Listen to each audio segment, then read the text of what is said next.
എളുപ്പത്തിൽ നല്ല അടിപൊളി കിടിലൻ മീൻകറിയാണ് ഞാനിന്ന് ഉണ്ടാക്കാൻ പോകുന്നത്. അപ്പോൾ അതിന് വേണ്ടി ഞാനിവിടെ എടുത്തിരിക്കുന്നത് നെയ്മീനാണ്. നെയ്മീൻ ഇതുപോലെ കഷ്ണങ്ങളാക്കിയാണ് എടുത്തിരിക്കുന്നത്. ഇനി ഇതിലേക്കുള്ള മറ്റു ചേരുവകൾ എന്തൊക്കെയാണെന്ന് നോക്കാം.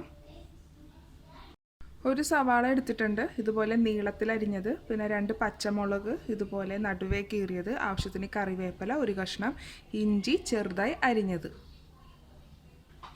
ഇനി ഈ കറിയിലേക്ക് ഞാൻ തേങ്ങാപ്പാലാണ് എടുത്തേക്കുന്നത്. അരമുറി തേങ്ങയാണ് എടുത്തേക്കുന്നത്. നമ്മൾ എന്തോരമാണ് മീൻ എടുക്കുന്നത് അതിനനുസരിച്ച് നമുക്ക് തേങ്ങാപ്പാലിൽ അത് നോക്കിയെടുക്കുക. അപ്പം ഞാനിവിടെ തേങ്ങാപ്പാൽ എടുത്ത് വെച്ചിട്ടുണ്ട്. പിന്നെ ഇതിലേക്ക് ഓട്ടുപുളിയാണ് വേണ്ടത്. പുളിക്കനുസരിച്ച് നമുക്ക് ചേർക്കാം. ഇനി ഇതിലേക്കുള്ള മസാലപ്പൊടികൾ 1/4 ടീസ്പൂൺ മഞ്ഞൾപ്പൊടി, 1 ടേബിൾ സ്പൂൺ മുളക് പൊടി. ഇനി ഈ കറിയിലേക്ക് ആവശ്യത്തിന് ഉപ്പ്, വെളിച്ചെണ്ണ. അപ്പോൾ ഇനി നോക്കാം എങ്ങനെയാണ് ഈ കറി ഉണ്ടാക്കുന്നതെന്ന്. ഇപ്പോൾ ഞാൻ ഇവിടെ ചട്ടി വെച്ച് കൊടുത്തിട്ടുണ്ട്. നമ്മുടെ ചട്ടി ഇപ്പോൾ ചൂടായിട്ടുണ്ട്. ഞാൻ അതിലേക്ക് ആവശ്യത്തിന് വെളിച്ചെണ്ണ ചേർത്ത് കൊടുത്തിട്ടുണ്ട്. നമ്മൾ മീൻ കറിയൊക്കെ വെക്കുമ്പോൾ വെളിച്ചെണ്ണയിൽ തന്നെ ഉണ്ടാക്കാൻ ശ്രദ്ധിക്കുക. അരിഞ്ഞ് വെച്ചേക്കണ എല്ലാം ഞാനിപ്പോൾ ചേർത്ത് കൊടുത്തിട്ടുണ്ട്. ഇനി ഇതിൻ്റെ ഒരു പച്ചമണം മാറുന്ന വരെ നമുക്കൊന്ന് വഴറ്റിയെടുക്കാം.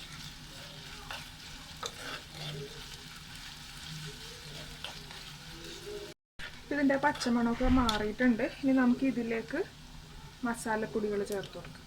മുളക് പൊടിയൊക്കെ ചേർക്കുന്നതുകൊണ്ട് തീ കുറച്ച് വെച്ച് ചേർക്കാൻ ശ്രദ്ധിക്കുക, അല്ലെങ്കിൽ പെട്ടെന്ന് കരിഞ്ഞു പോകും. ഇനി ഇതിൻ്റെ പച്ചമണം മാറുന്ന വരെ നമുക്ക് വഴറ്റിയെടുക്കാം. ഇനി നമുക്ക് ഇതിലേക്ക് ഓട്ടുള്ളി ചേർത്ത് കൊടുക്കുക. ജസ്റ്റ് ഒന്ന് മിക്സ് ചെയ്യുക.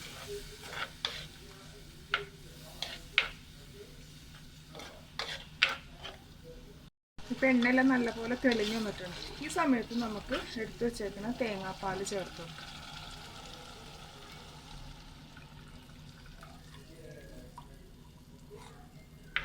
നല്ലപോലെ ഒന്ന് മിക്സ് ചെയ്തെടുക്കുക.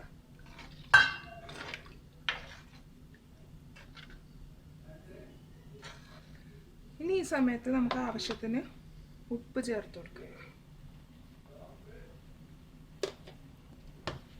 തീ കുറച്ച് വെച്ച് ചേർക്കുക, അല്ലെങ്കിൽ തേങ്ങാപ്പാലിലൊക്കെ ഒരുപാട് ചൂട് ചട്ടിക്ക് കൂടുതലാണെങ്കിൽ പിരിഞ്ഞു പോകാൻ ചാൻസ് ഉണ്ട്. അപ്പോൾ അതുകൊണ്ട് തേങ്ങാപ്പാലൊക്കെ ചേർക്കുമ്പോൾ തീ കുറച്ച് വെച്ച് ചേർക്കാൻ ശ്രദ്ധിക്കുക.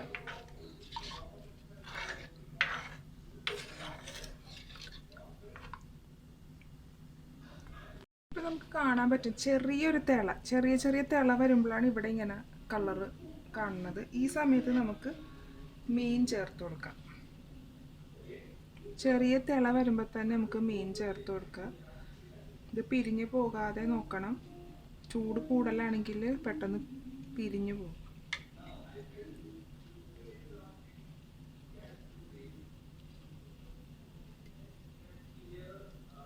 മീനെല്ലാം ചേർത്തു. ഒന്ന് മിക്സ് ചെയ്തെടുക്കുക.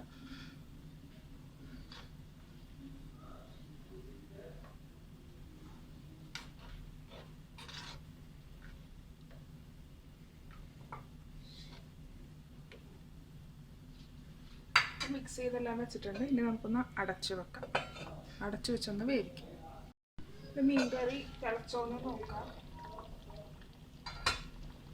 തിളച്ച് തുടങ്ങിയിട്ടുണ്ട്. ജസ്റ്റ് ഒന്ന് മീൻ പൊടിക്കാതെ ഒന്ന് ചെയ്തെടുക്കാമെന്ന് ജസ്റ്റ് ഒന്ന് നോക്കാം. ഉപ്പ് പുളി ഒക്കെ വേണമെന്നുണ്ടെങ്കിൽ നമുക്ക് ഈ സമയത്ത് നമുക്ക് ചേർത്ത് കൊടുക്കാം.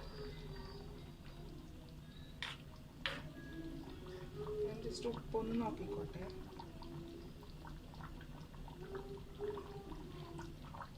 ഉപ്പും പുളിയൊക്കെ കറക്റ്റാണ്. ഇപ്പം മീൻ തിളക്കാൻ തുടങ്ങിയിട്ടുണ്ട്. ഇപ്പം മീൻ വെന്തത് റെഡി ആയിട്ടുണ്ട്. അപ്പം മീനൊക്കെ വെന്തു. ഇനി നമുക്ക് തീ ഓഫ് ചെയ്യാം.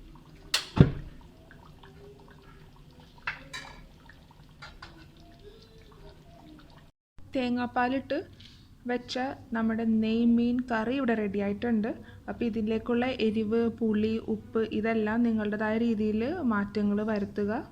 അപ്പോൾ നിങ്ങളും തീർച്ചയായും ഈ റെസിപ്പി ട്രൈ ചെയ്ത് നോക്കണം. Thanks for watching my video. Hope you enjoyed it. Please subscribe my channel, follow and share my social network.